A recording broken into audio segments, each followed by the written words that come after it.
अस्सलाम वालेकुम, welcome to the pets world. मेरा नाम डॉक्टर अहमद रसूल है, मैं माहिर अमराज़ बचका।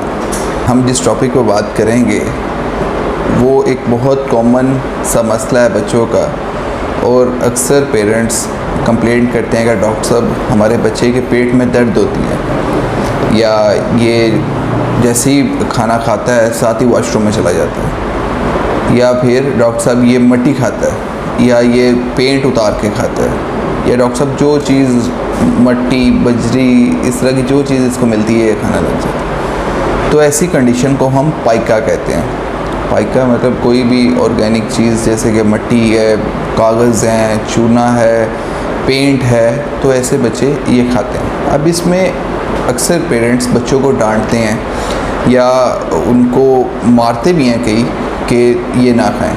एक्चुअली ये जो कंडीशन है ये उन बच्चों में पाई जाती है जो आयरन डेफिशिएंसी अनीमिया को फेस कर रहे होते हैं। फुलाद की कमी की वजह से जो अनीमिया होता है उन बच्चों में पाइका की हिस्ट्री पाई जाती है।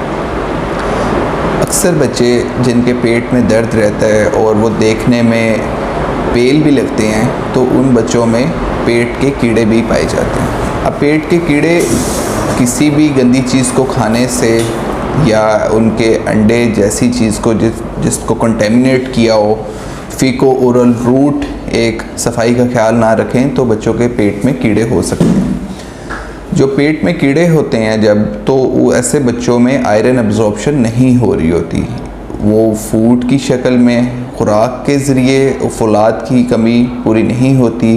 जब हम आयरन सप्लीमेंट्स देते हैं तो तब भी वो कमी नहीं पूरी हो सकती।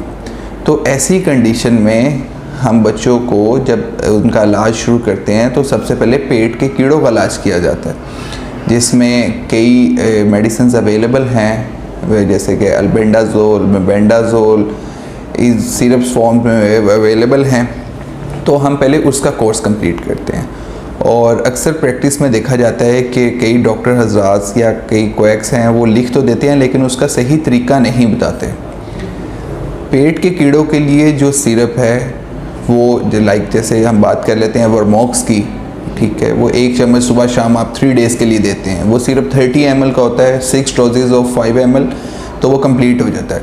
लेकिन पेट के अंदर कीड़ों का एक साइकिल चलता रहता है कि कुछ कीड़े अडल्ट स्टेज में हैं, कुछ मतलब अंडे दिए होते हैं जो हैच होते रहते हैं। तो जब हम सिरप देते हैं तो वो सिरप उस पर एक्ट करता है कीड़ों पर और उनको मार देता है, लेकिन जो एग्स होते हैं, उनके अंडे जो होते हैं, उस पर वो एक्ट नहीं करता है। वो बाद में आफ्टर लाइफ हैच होते हैं और एक वो नया सर्कल चलता रहता है। तो इस चीज़ से बचने के लिए हम 3 कोर्सेज करते हैं, ठीक है, 3 साइकिल्स ऑफ मेडिसिन कंप्लीट करते हैं कि लाइक अगर हमने 3 डेज़ के लिए एक मेडिसिन दी है तो एग्जैक्टली आफ्टर 14 डेज़ के जो जब अंडों से बच्चे निकल के पेट में आए बच्चे के, तो उन पर भी एक्ट कर सके।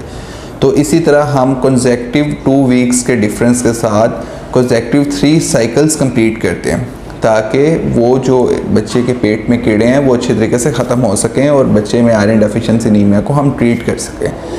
दूसरी चीज़, अब हम देखते हैं कि कुछ बच्चे जो पेंट खाते हैं या सीमेंट खाते हैं तो उन बच्चों में लेड पॉइजनिंग पाई जाती है।